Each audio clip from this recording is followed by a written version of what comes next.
মেলায় গিয়ে কি কি খাবার দেখলাম আর তার মধ্যে কোনটা কোনটা ট্রাই করলাম তা নিয়েই থাকছে আজকের পুরো ভিডিও। আসসালামু আলাইকুম ভিউয়ার্স, আমি যথারীতিমতো সকাল সকাল ঘুম থেকে উঠে কলেজে যাওয়ার জন্য রেডি হয়ে গেলাম। কলেজে পৌঁছে দেখলাম এখনও টিচার আসে নাই, তাই সবাই মিলে গল্প করছিলাম।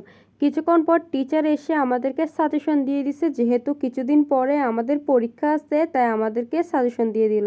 সেই সাজেশনগুলোই আমরা নোট করে নিচ্ছিলাম। তারপর আমাদের ক্লাস ছুটি হয়ে গেছে, আমরা বেরিয়ে পড়লাম। বাইরে দেখছিলাম শরবত বিক্রি করছে। এই ঠাডা পড়া গরমে তো আমাদের শরবত খেতেই হবে, তাই বান্ধবী নিয়ে নিল লেবুর শরবত আর আমি নিয়ে নিলাম অরেঞ্জ শরবত। যেহেতু আমার অরেঞ্জ বেশি ভাল লাগে তাই আমি অরেঞ্জই নিয়ে নিলাম।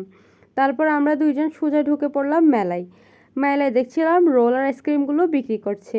এগুলো দেখে তো প্রথমে আমার খাওয়ার খুবই ইচ্ছা ছিল, কিন্তু পরবর্তীতে দেখলাম পুরো একদম বরফ টাইপের, মানে কোনো টেস্টই নাই, মানে দেখলে বোঝা যায় না খাবারটা কেমন হবে। আমার হয়েছে ওই রকম।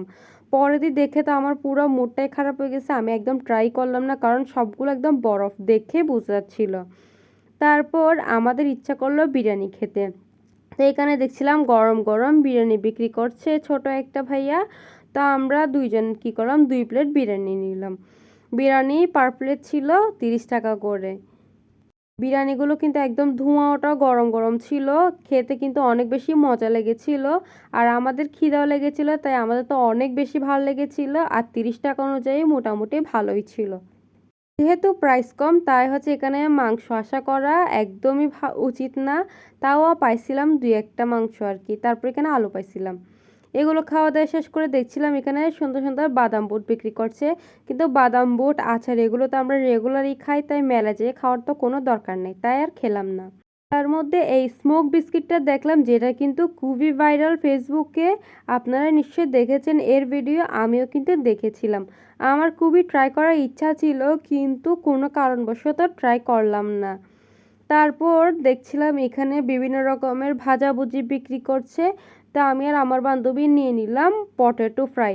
এটা এমনি আলু ভাজা বললেই চলে।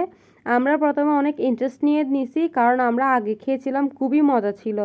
কিন্তু যখন এটা খাইছি আমার মুখের পুরো স্বাদটাই নষ্ট হয়ে গেছে, মানে এত বাজে খেতে। আমার পুরো টাকাটাই জলে চলে গেল। তারপর এখানে আরেকটা রোলার আইসক্রিম দেখছিলাম, এটা কিন্তু দেখতে খুবই ভালোই লাগছিল। আল্লাহ হাফেজ।